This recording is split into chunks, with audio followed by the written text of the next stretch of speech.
लेकिन यही हुआ है कि पिछले 2-3 ट्रेडिंग सेशंस में रेंज जो है वो और भी संकरी होती हुई दिखाई दे रही है और वही रेंज बाउंड ट्रेड जो कल हमने देखा था, जो 70 पॉइंट का दायरा था, उसी के आसपास फिर देखने को मिल सकता है ट्रेड।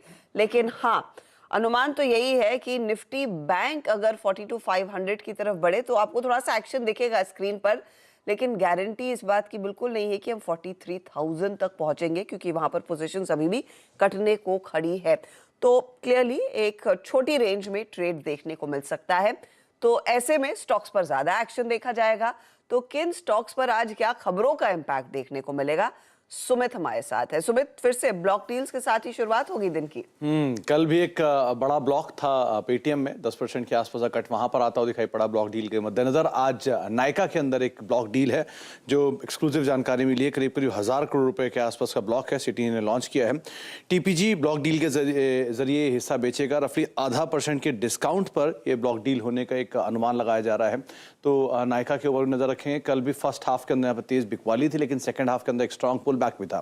तो आज किस तरह से रिएक्ट करता है स्टॉक्स पर हमें नजर रखनी होगी। इसके अलावा कुछ और स्टॉक्स में अगर नजर रखी जाए तो उसमें एक फोर्टिस हेल्थ केयर पे, जहां पे आईएचएच को कोर्ट से मंजूरी लेने का आदेश दिया है सेबी ने, और ये ओपन ऑफर को आगे बढ़ाने के लिए मंजूरी की मांग की गई है। तो ये फोर्टिस हेल्थ केयर पे भी आप ध्यान रखेंगे। वैसे भी हॉस्पिटल स्पेस जो है वो काफी बजिंग है। हाल फिलहाल में केम्स और मेदांता से स्टॉक्स में तेजी देखने को मिली है, तो अब आप फोर्टिस के ऊपर भी ध्यान बनाकर रख सकते हैं। अच्छा, एक इंपॉर्टेंट अपडेट, पहले वो हिंदुस्तान जिंक की तरफ से 15 रुपए पर शेयर के आसपास के डिविडेंड का ऐलान हुआ था, और उसके बाद अब जो कंपनी के प्रमोटर हैं वेदांता, उनकी तरफ से भी एक अपडेट आया कि 22 नवंबर को एक इंटरिम डिविडेंड के ऊपर बोर्ड फैसला ले सकता है, और करीब करीब 4400 करोड़ रुपए के आसपास वेदांता को मिले हैं हिंदुस्तान जिंक से जो डिविडेंड उन्होंने अनाउंस किया उसका।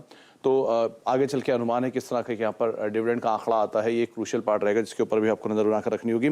इसके अलावा बीईएल ने एक टाइप किया है, उस टाइप के हिसाब से कंपनी ने एवीएनएल के साथ एक टाइप किया है डिफेंस व्हीकल टैंक के लिए। आर्मर्ड व्हीकल निगम लिमिटेड एवीएनएल का फुल फॉर्म है, जहाँ पर ये एडवांस वेपन्स और इक्विपमेंट्स बनाएंगे। तो ये इस लिहाज से एक बीईएल के ऊपर भी आप नजर रखेंगे। और साथ ही साथ क्योंकि क्रूड के अंदर भी एक सॉफ्टनेस है, और दूसरा भी कुछ देर पहले आप यूके की दो तमाम कंपनियों के या फिर यूके की इकोनॉमी के ऊपर बात कर रहे थे, तो जो कंपनियां वहां पे एक्सपोज्ड हैं, मिसाल तौर पे Tata Motors, Tata steel, Motherson, Bharat forge जैसी कंपनियों के ऊपर आप ध्यान रखेंगे। और साथ ही साथ क्योंकि क्रूड के अंदर एक सॉफ्टनेस है, तो क्रूड रिलेटेड जो कंपनीज हैं उनके ऊपर भी आपको नजर बनाकर रखनी होगी। ओके, तो ये तमाम वो काउंटर्स आज रेडार पर डेफिनेटली आते हुए दिखाई देंगे। अच्छा, एक और चीज जिस पर आपकी नजरें होंगी, कुछ स्टॉक्स आज एक्स डिविडेंड होंगे। तो हैल में करीब 20 रुपए का एडजस्टमेंट होता हुआ दिखाई देगा। इन्फो एज भी करीब करीब 10 रुपए एक्स डिविडेंड होता हुआ दिखाई देगा। तो इन स्टॉक्स में आप वो ध्यान रखिएगा अगर प्राइसेस थोड़े से नीचे दिखाई दे। इमामी में करीब 4 रुपए डिविडेंड एडजस्ट होगा, और सन टीवी में